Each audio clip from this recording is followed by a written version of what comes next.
네, 코니 여러분, 안녕하세요. 이번 영상에서는 디파이 1.0과 2.0의 경계에 있는 위스테리아 스왑이라고 하는 서비스를 소개시켜 드리고자 합니다. 위스테리아 스왑의 전체적인 개요를 한번 살펴보면, 먼저 바이낸스 스마트 체인, 즉 BSC 기반의 프로젝트이고요. 홈페이지 같은 경우에는 위스테리아 스왑.com으로 이제 오픈이 되어 있습니다. 그리고 기존에 로비니아 수압으로 한번 소개를 시켜드린 적이 있는 블록필드사에서 진행하는 프로젝트이기 때문에 BSC 기반의 뭐 프로젝트들이 익명이 많은데 뭐 이러한 것은 이제 익명은 아니다라는 것을 좀 뭐 아시고 계시면 될 듯합니다.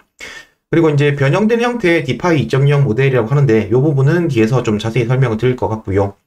그래서 12월 17일 20시부터 24시까지 IFO가 진행이 되고 초기 판매 토큰을 판매하는 게 한 30만 불 정도 수준으로 진행을 하고요. 12월 18일 20시부터 파밍이 시작된다. 그리고 파밍 그 수량은 보통 하루에 1440 WST, 즉 블록당 0.05개가 배출된다. 이렇게 보시면 될 듯합니다. 저희가 뭐 앞에서 디파이 1.0과 2.0의 경계다라고 말씀을 드렸는데 그러면 이제 디파이 1.0과 디파이 2.0이 어떠한 차이가 주로 있다고 우리가 얘기를 하는지 한번 짚어봐야 될 것 같습니다.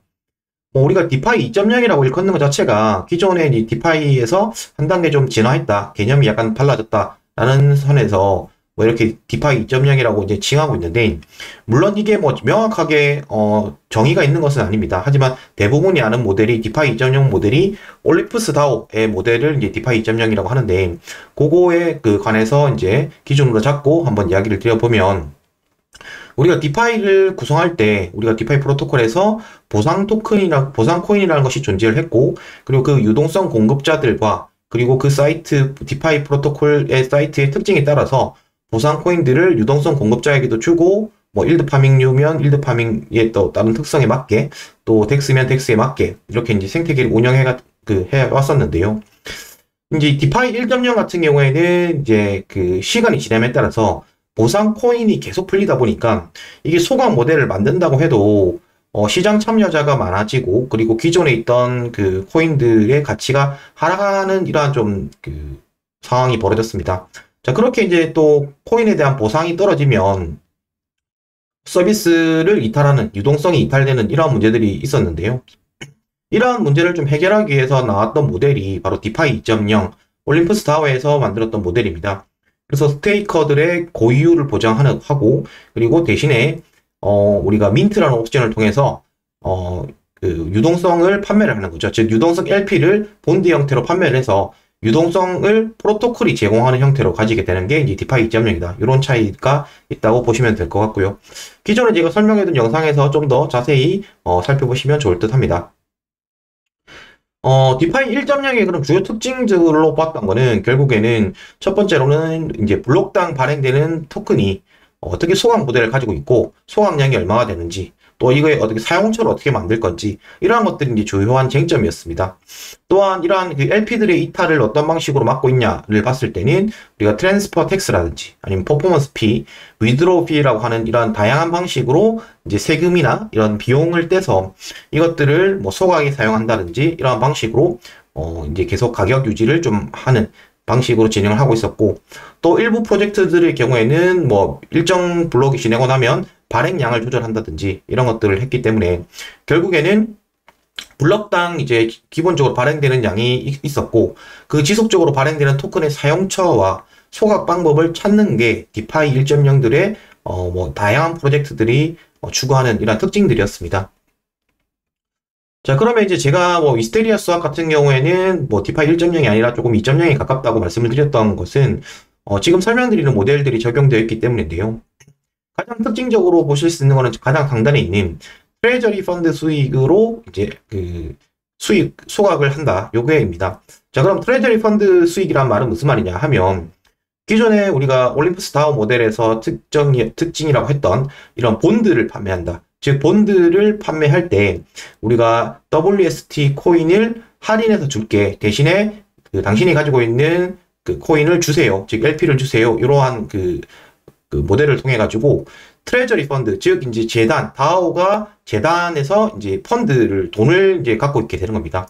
그러면 트레저리 펀드를 그 운용을 통해 가지고 여기서 발생하는 수익을 통해서 소각을 할 수 있다라는 점인데, 이게 기존의 모델들 대비해서 강력한 것은 트레저리 펀드라고 하는 것으로 이제 아예 재단 수익으로 그 영원히 귀속이 되기 때문에 이것들은 이제 지속해서 수익이 낼 수 있는 구조가 될 수가 있습니다. 즉 LP가 도망을 가지 않는다는 점이 디파이 1.0과 가장 큰 차이점이라고 볼 수 있는데, 기존은 LP의 소유권이 유저들 개개인에게 있었기 때문에 이러한 시스템 자체가 조금 이제 뭐 흐지부지 되면 LP 자체가 빠지면서 좀 회생이 힘든 이러한 구조였지만, 트레저리 펀드 같은 경우에는 뭐 항상 좀 늘어나는 방향으로 이렇게 구성이 되어 있고, 또한 이 트레저리 펀드를 통해서 WST가 뭐 1불 이하로 가게 되면 이게 매수를 시장가 매수를 통해 가지고 방어를 해주는 이런 알고리즘까지 이제 갖추고 있는 것이 그 가장 큰 특징이라고 볼 수 있을 것 같고요.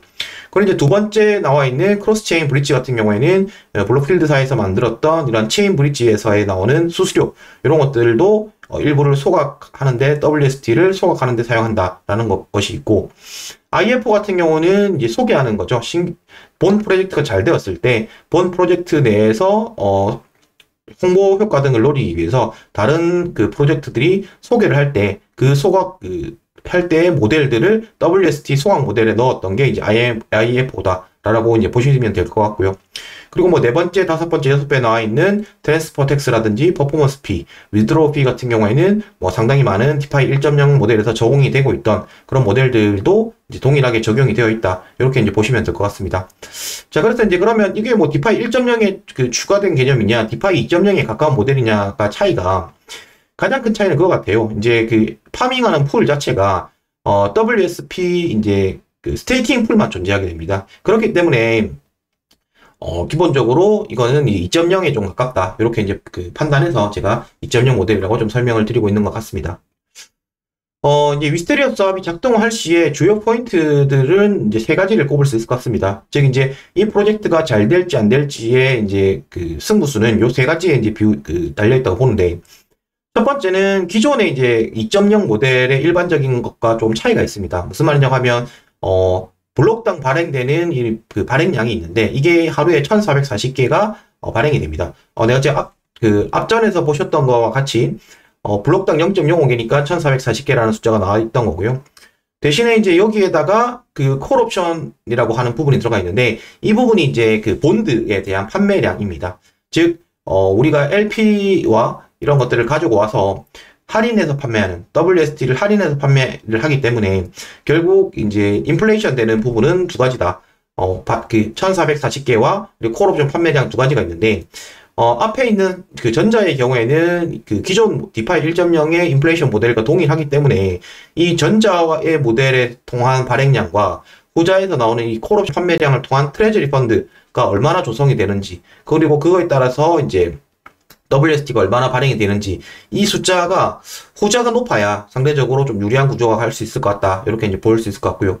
두 번째 같은 경우에는 스테이킹 비율이 얼마나 유지가 될 수 있느냐. 즉, 초반에 들었던 사람들이 이제 WST를 계속 파는 게 아니라 계속 우리가 동일하게 다른 프로젝트에 보듯이 33이라고 하는 커뮤니티를 조성해서 계속 그 제2의 치약이 만들어서 지속적으로 유통량이 절감되는 이러한 비율을 어떻게 유지할 수 있는지가 포인트라고 보실 수 있을 것 같고요. 그리고 세 번째의 경우에는 전체적인 시장 분위기가 중요하다라고 생각을 합니다. 왜 그러냐면 다른 그 프로젝트 대비해서 그 본드로 판매되는 자산들이 상당히 좀 공격적으로 구성이 되어 있습니다. 보통 타 프로젝트의 경우에는 스테이블 코인들을 주로 이제 판매를 하는데요. 그것은 이제 스테이블 코인을 통해서 일부를 지지하기 위해서 위험성을 줄인다, 이러한 컨셉에서 하고 있는데, 물론 그렇게 되면 그 트레저리 펀드가 추가적으로 가져올 수 있는 수익은 좀 상대적으로 낮게 됩니다. 당연히 이제 스테이블 코인을 통해서 활용을 하게 되면 다른 이러한 델리게이트 시켰을 때의 수익은 낮은 것은 이제 자명한 사실이기 때문에, 자, 그러다 보니까 그 본 프로젝트 팀에서는 트레저리 펀드 구성을 좀 공격적으로 지금 하겠다고 천명을 한 상태입니다. 즉, 기존에는 스테이블 코인들이 대세였다면 여기서는 비트, 이더, 그리고 BNB 이러한 자산들을 받아가지고 운영을 할 예정이기 때문에 전체적인 시장의 분위기가 좋다면 그 트레저리 펀드 자체의 가치가 가파르게 상승할 수 있기 때문에 비트코인 가격이 오르고 이더리움 가격이 오르고 BNB 가격이 오른다면 당연히 그 재단에서 가진 이러한 트레저리 펀드가 가치가 계속 올라가니까 그 WST 가격도 당연히 수익이 많이 날 수 있게 소각도 많이 될 테니 유리할 수 있다. 이렇게 이제 볼 수 있을 것 같습니다. 자, 마지막으로 이제 IMF 일정하고 방법에 대해서 좀 소개를 시켜드릴 텐데요. IMF 같은 경우에는 두 가지 사이트에서 운영이 됩니다. 로비니아 스왑이라고 하는 블록필드에서 기존에 운영하던 사이트, 그리고 이제 허니팜이라고 하는 뭐 잘 알고 계시죠?